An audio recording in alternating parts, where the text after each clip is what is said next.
Hello everyone, welcome to Brain Shocks. मेरा नाम रजत है और इस वीडियो सीरीज में हम कर रहे हैं गेट इंजीनियरिंग मैथ्स के previous year questions all branches.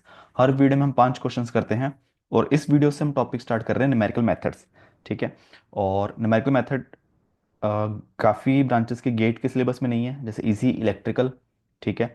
कुछ ब्रांचेस में है, बट इजी इलेक्ट्रिकल के अगर आप इंजीनियरिंग से प्रिपरेशन कर रहे हैं तब आपको करना ही पड़ेगा। ठीक है। और रिगार्डिंग गेट, तो जिन ब्रांचेस के सिलेबस में भी है तो कुछ टॉपिक्स में ही है कि काफ़ी रिपीटेड क्वेश्चन आए हुए हैं। ठीक है। तो उनकी प्रैक्टिस तो प्रीवियस से अच्छी खासी हो जाएगी, बट कुछ जो टॉपिक्स हैं बहुत ही रेयरली क्वेश्चंस आए हुए हैं। ठीक है। तो अगर आपको उन टॉपिक्स की प्रैक्टिस करनी है तो आपको अदर सोर्सेज फॉलो करने पड़ेंगे। ठीक है। बट वो तब है जब जो मेन टॉपिक है जो रिपीटेड है उसको आप कर लो। ठीक है। वो टाइम पे डिपेंड करता है किसके पास कितना टाइम है। ठीक है। तो फर्स्ट जो इस वीडियो में 4 ही क्वेश्चंस हैं और टॉपिक है numerical solution of linear equation. ठीक है। तो लीनियर इक्वेशन का सॉल्यूशन। ठीक है। तो जैसे फर्स्ट क्वेश्चन है, Gauss Seidel method is used to solve the following equation as per given order. ठीक है। Assuming initial guess are x1 x2 x3 0, then value of x3 after first iteration. अब देखो, numerical methods में क्या है, iteration है कि पहले हमें x1 x2 x3 की वैल्यूज निकालनी है। जैसे हम लीनियर अलजेब्रा में पढ़ते हैं वहां तो हम सिंपल वो रो क्लोन फॉर्म से निकाल सकते हैं डायरेक्ट वैल्यू, बट यहाँ पे हम क्या करेंगे, जैसे x1 x2 x3 0 है तो गॉस सीडल मेथड क्या कहता है कि पहली इक्वेशन में आप x2 x3 की वैल्यू 0 0 पुट करो तो x1 की वैल्यू आ जाएगी। ठीक है। तो जैसे मान लो पहली इक्वेशन में से x1 की वैल्यू आएगी। ठीक है। तो ये आएगी 5 - 2x2 - 3x3। ठीक है। सेकेंड इक्वेशन से x2 की value 1 - 2x1 - x3 divided by 3। ठीक है।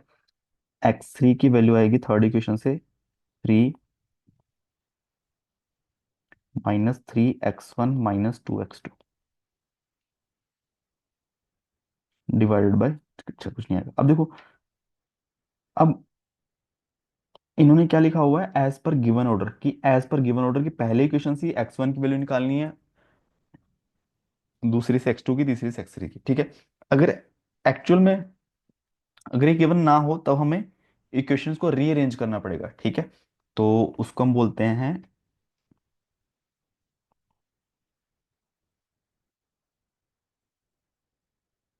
Diagonally dominant system.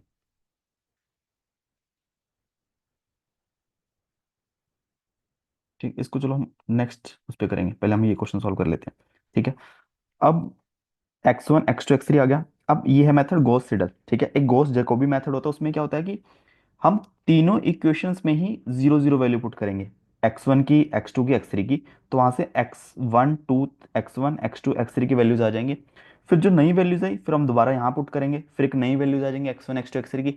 तो ऐसे करते करते इसको बोलते हैं आइट्रेशन। ठीक है। तो फर्स्ट आइट्रेशन होगी, सेकंड होगी, थर्ड होगी। एक टाइम के बाद वैल्यूज कांस्टेंट आनी शुरू हो जाएंगी। ठीक है। चेंज नहीं आएगा तो वो इसका सोल्यूशन होगा। ठीक है। बट गॉस सिडल मेथड में क्या होता है कि पहली इक्वेशन में हम पुट करेंगे x2 x3 0। ठीक है। बट अब हमारे पास x1 की वैल्यू आ चुकी है, तो सेकंड इक्वेशन में हम ये वाली x1 की वैल्यू पुट करेंगे, ना कि ये वाली। ठीक है। तो अगर मैं देखें कि अगर x2 is equal to x3 equal to 0 है, तब x1 किसके इक्वल आएगा, 5 के। ठीक है। और फिर अब x1 हमें पुट करना है 5, x3 equal to 0 in second equation. तो सेकेंड इक्वेशन पुट करेंगे तो x2 किसके इक्वल आएगा, 1 - 10, 5 × 10 divide by 3, -9/3 is equal to -3। ठीक है। और थर्ड इक्वेशन में हम पुट करेंगे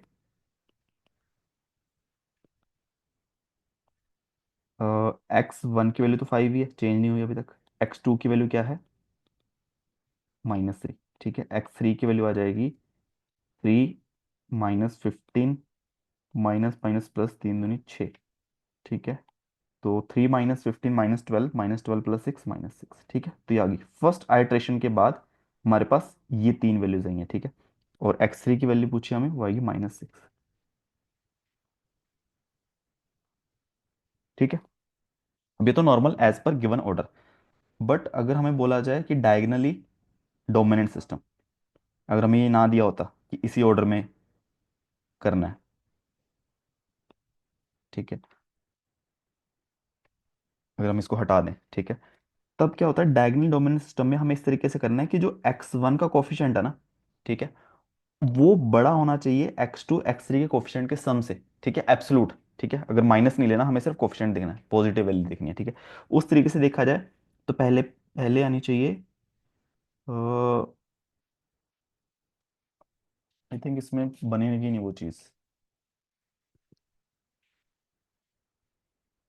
ठीक है, आई थिंक इसमें किसी में भी कि यहाँ पे इक्वल आ रहा है, ठीक है, 3 जो है 2+1, अगर सपोज को यहाँ पे 1 होता, ठीक है, तब 3 1+1 इनसे बड़ा है, ठीक है, और एक्चुअली इसमें बनेगा ही नहीं, तो यहाँ पे भी अगर 1 हम इस तरीके से करें, ठीक है, कि यहाँ पे देखो, अब यहाँ पे x1 का कोफिशिएंट इन दोनों के सम से बड़ा है, ठीक है, इस इक्वेशन में x2 का कोफिशिएंट इन दोनों के सम से बड़ा है, ठीक है, यहाँ पे x3 का कोफिशिएंट इन दोनों के सम से बड़ा है, ठीक है, इसको मैं अलग ही लिख देता हूँ कि डायगोनल डोमिनेंट सिस्टम होता क्या है।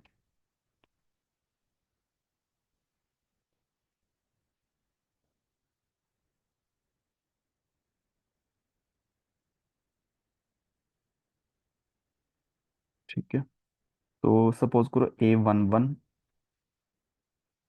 x1 प्लस, यहाँ हम लिखते हैं A1 x1 plus B1 x2 plus C1 x3 equal to D1, ठीक है, A2 x1 plus B2 x2 plus C3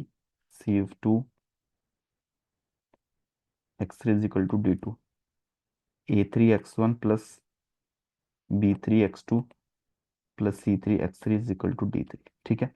अब हमें ऑर्डर इस तरीके से रखना है कि A1 जो हो वो B1 प्लस C1 के सम से बड़ा हो, ठीक है, तो इसलिए फर्स्ट इक्वेशन ये वाला कोफिशिएंट इन दोनों के सम से बड़ा होना चाहिए, ठीक है। फिर सेकंड इक्वेशन में B2 बड़ा होना चाहिए, थर्ड इक्वेशन में C3, ठीक है। तो अगर ये मेंशन ना हो कि एज पर गिवन ऑर्डर, तब हमें इस ऑर्डर में रख के फिर उसके बाद कि पहली इक्वेशन से x1 की वैल्यू, फिर दूसरी से x2 की, तीसरी से x3 की, ठीक है। नेक्स्ट क्वेश्चन है, एक्चुअली ये लीनियर क्वेश्चन क्वेश्चन नहीं है, इंटरपोलेशन का, ठीक है, आगे एक टॉपिक आएगा, तो इसको हम थोड़ा सा बेसिक्स कर लेते हैं कि the value of function F x is given at N distinct value of X and its value to be interpolated at point X star using all N points, estimate is obtained first by Lagrange polynomial denoted by IL and then Newton polynomial denoted by IN, ठीक है, ये दो method है, इसकी वजह से question आगे कम ही है, बट हाँ आगे थोड़ा एक दो क्वेश्चन आएगा, इसको कर लेंगे।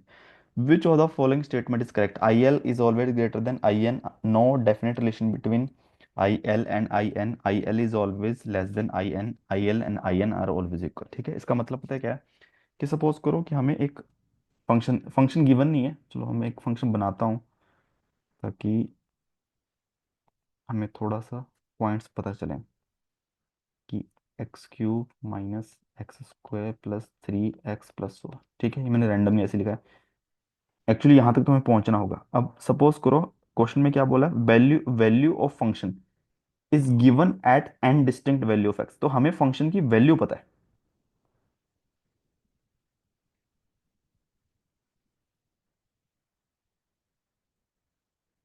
कि सपोज करो एक है हमारे पास x, ये है एफ एक्स, अगर मान लो 0 पे इसकी वैल्यू 4 है, 1 पे इसकी वैल्यू 7 है, 2 पे इसकी वैल्यू 8 - 4 + 6 + 4 है ना, तो 4 4 8 6 14, ठीक है, ये बनेगी।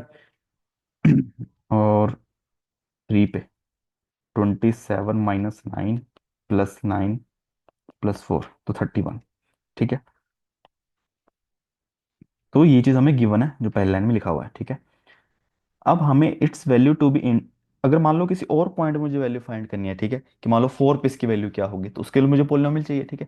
तो उसके लिए दो मेथड हमारे पास एस्टिमेट के लिए, एक लैग्रांज पोलिनोमियल, एक न्यूटन पोलिनोमियल, दो अलग अलग मेथड है, ठीक है। बट दोनों मेथड अलग अलग हैं बट हम पहुंचेंगे रिजल्ट सेम तक, ठीक है। ये जो पोलिनोमियल बनेगी, अगर लैग्रांज के मेथड से बनेगी उसको हम आई एल बोल देंगे, न्यूटन के मेथड से बनेंगे तो आई एन बोल देंगे, बट वो सेम ही होगा ऑलवेज, ठीक है। तो ऑप्शन आएगा D.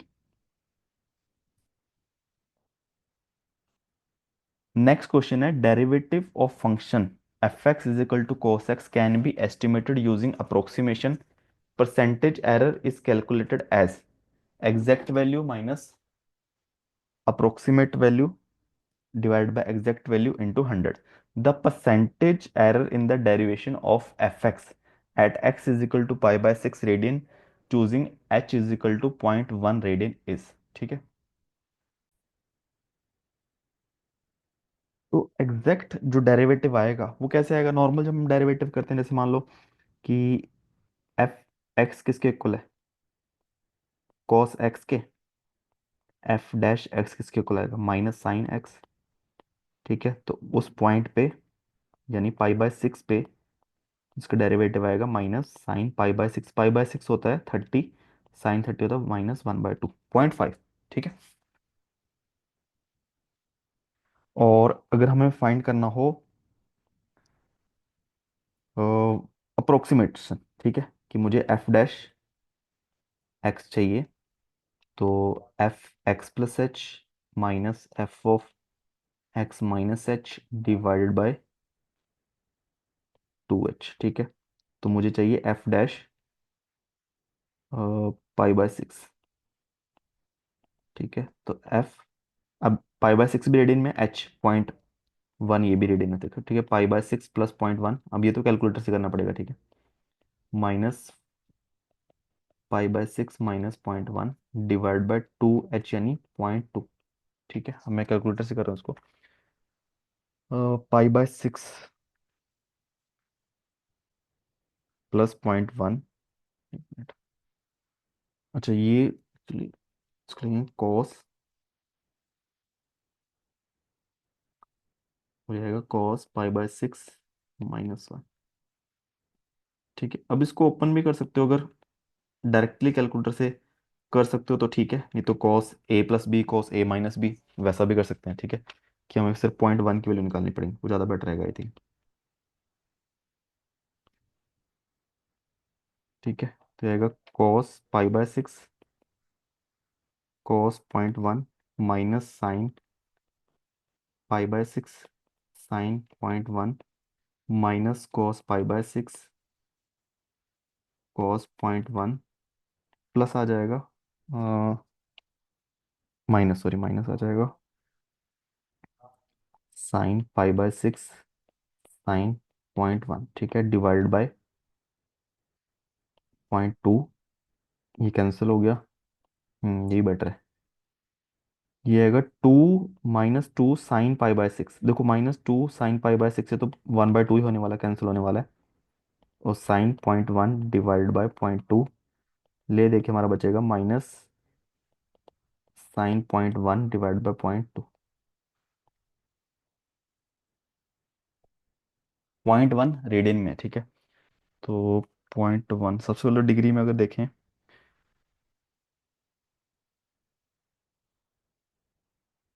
Into 180 divide by pi, ठीक है, ये 5 पॉइंट समथिंग डिग्री आ रहा है, तो इसका साइन का एंगल निकाल लेते हैं, 0.0998 आएगा, डिवाइड बाय 0.2 किया मैंने, तो इसकी वैल्यू जो आ गई 0.49916, ठीक है, काफ़ी बड़ा लिख लेते हैं, और एक्चुअल वैल्यू जो है वो है -0.5, अच्छा माइनस में वैल्यू, अच्छा आगे माइनस भी है, -0.5, और यहाँ पे माइनस भी आएगा,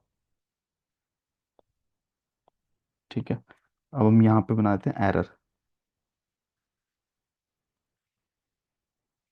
ठीक है, एग्जैक्ट वैल्यू यानी -0.5 minus approximate value -0.49916 divide by exact value 0.5 -0.5, ठीक है, इंटू 100,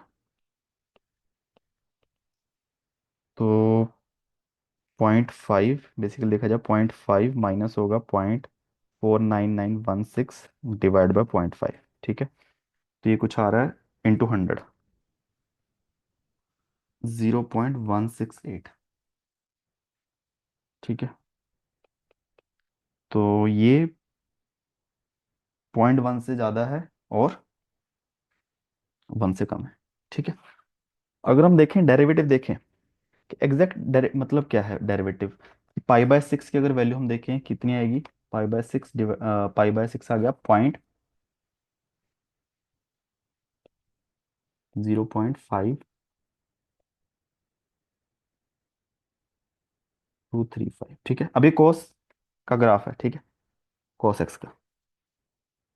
ठीक है, देखो जीरो पे इसकी वैल्यू 1 है, और I think pi by two यानी 1.57, वहाँ पे जीरो है। ठीक है, अब हमें डेरिवेटिव चाहिए पाई बाय 6 यानी 5.2 समथिंग, तो यहाँ पे।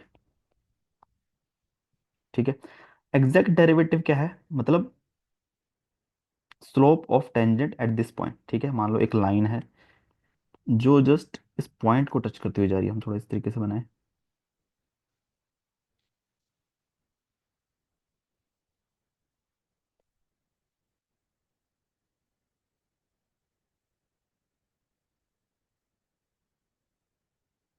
ठीक है, अब ये मानो, तो जो हमारा एग्जैक्ट एफ डैश एक्स है। ठीक है, तो वो लाइन की स्लोप है।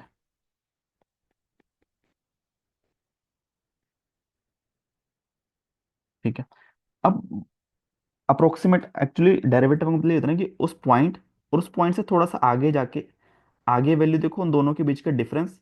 ठीक है, और कितना आगे गए हम। ठीक है, और वो जितना डिस्टेंस कम होगा उतनी एग्जैक्ट हमारे पास डेरिवेटिव आएगा। ठीक है, बट यहाँ पे हमने एच जैसे दिया हुआ 0.1। ठीक है, जितना एच ज़्यादा होगा उतना अप्रोक्सीमेशन अच्छी नहीं होगी, जितना एच छोटा होगा उतनी अच्छी अप्रोक्सीमेशन, उतना एग्जैक्ट डेरिवेटिव क्लोज आएंगे। ठीक है, तो हमें 0.1, और हमने जो अप्रोक्सीमेट डेरिवेटिव निकाला हम 0.1 आगे गए, यानी अ, हम थे यहाँ कहाँ पे, 0.5 to 3 पे, तो हमने 6, ये 0.1 आ गए, 6.62 हो गया ना। ये भी थोड़ा गलत आई थिंक, यहाँ पे 4 आएगा, 0.54 आ गया, यहाँ पे हम थोड़ा पीछे जाना चाहिए था। ठीक है, हम्म,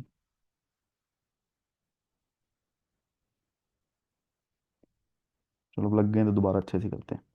ठीक है, तो बेसिकली यहाँ पे। ठीक है, और जो अप्रोक्सीमेट बोल रहा है वो बोल रहा है कि यहाँ पे जाओ 0.62 पे।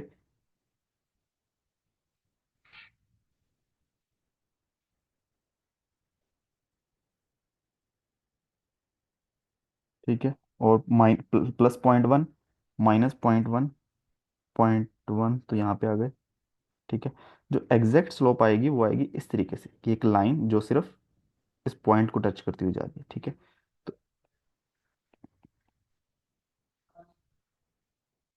ये आएगी पॉइंट -0.5। ठीक है, इसका मतलब एग्जैक्ट एफ डैश एक्स। ठीक है, और जब इन दोनों पॉइंट्स को मिलाएंगे हम। ठीक है, अब भले ही ये बिल्कुल सेम लगे बट दोनों की स्लोप अलग अलग होगी। ठीक है, तो ये जो लाइन हमने बनाई है, ठीक है, ये बेसिकली क्या हो गया, अगर हम ये ट्रायंगल बनाए देखो। ठीक है, ये डिफरेंस क्या हो गया हमारा, F of x plus H minus F of x minus H. ठीक है, और ये डिफरेंस जो हो गया हमारा 2h हो गया। ठीक है, इन दोनों का रेशो ही स्लोप आ जाएगी, यानी tan थीटा। ठीक है, वो हमारा अप्रोक्सीमेटेड, अगर मैं इसको बोलूँ, इस लाइन की स्लोप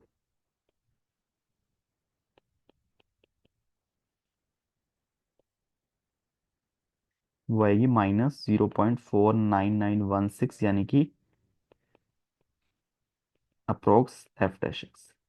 ठीक है, तो ये डिफरेंस है। एच जितना छोटा होता जाएगा, जितना बड़ा होगा, ये इस लाइन की स्लोप अलग होगी ब्लू वाले की, जितना एच छोटा होता जाएगा उतनी ये इस लाइन को ओवरलैप करने की कोशिश करेगी। ठीक है, जब एच हमारा बिल्कुल ही अप्रोचेस टू जीरो, बहुत ही मामूली हो गया, तो ऑब्वियसली ये वाला लाइन बन जाएगी एकदम। ठीक है,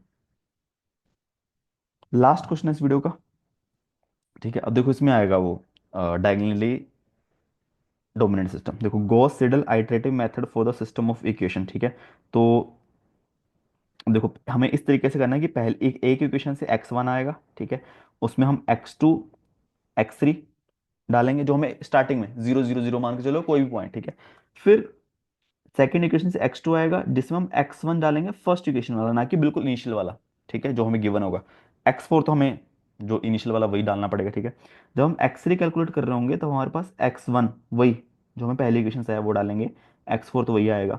जब हम x4 कैलकुलेट कर रहे होंगे तो हमारे पास x2 जो यहाँ से आ चुका है और x3 जो हम यहाँ से आ चुका है वो डालेंगे। इस तरह से आइटरेशन चलती रहेगी। ठीक है, तो अब हमें देखना है कि सही कौन सा है।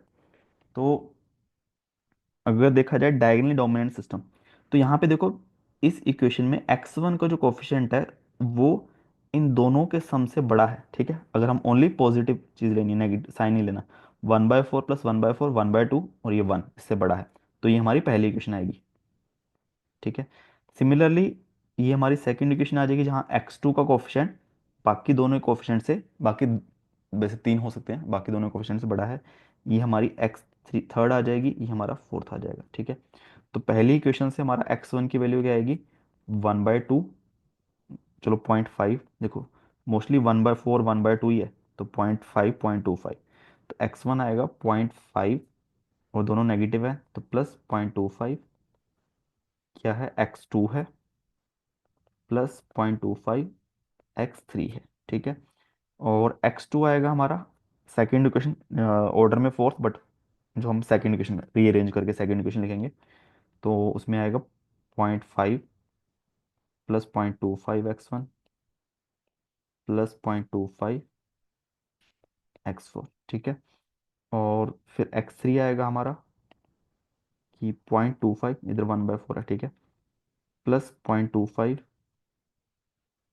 x1 plus 0.25 x4। ठीक है, और x4 हमारा कैसे आएगा, फर्स्ट इक्वेशन से। ठीक है, तो 0.25 प्लस 0.25 x2 प्लस 0.25 x3। ठीक है, तो ये देखना, और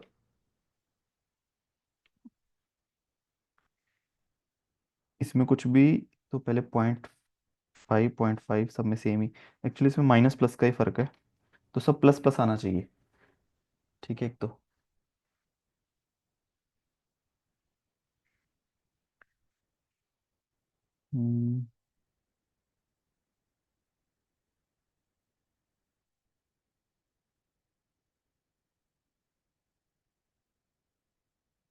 एक्चुअली सारे आंसर ही गलत है, मिस प्रिंटिंग है थोड़ी। ठीक है, तो किसी भी एक क्वेश्चन को, जैसे मान लो कर लिया। ठीक है, क्योंकि यहाँ सारे 0.25 0.25 है, 0.25 0.25, x2 x1 x1 x2 x2 x1 x1 x2। ठीक है, ये भी सब सेम है, ये भी सब सेम है, x3 x4 ठीक है, तो बस प्रिंटिंग मिस्टेक है। तो ऑप्शन इन्होंने बी लिखा हुआ है तो बी को कर लेते हैं। ठीक है, ठीक है, एक जगह मुझे लगता है मिस प्रिंटिंग होगी। ठीक है, तो ऑप्शन बी। ठीक है, मेन मेथड समझ आना चाहिए। ठीक है, आंसर तो पेपर में अगर गलत हुआ तो कोई बात नहीं। ठीक है, सिंपल क्वेश्चन में अगर आप श्योर हो, ऐसे इस क्वेश्चन में तो कोई ऐसा बहुत ही ज़्यादा रॉकेट साइंस नहीं है, तो यहाँ आंसर गलत हो गया तो बहुत ज़्यादा सोचना नहीं है, अगर पेपर में मिसप्रिंट हुआ। ठीक है, तो ऑब्वियसली पेपर में तो नहीं होगा।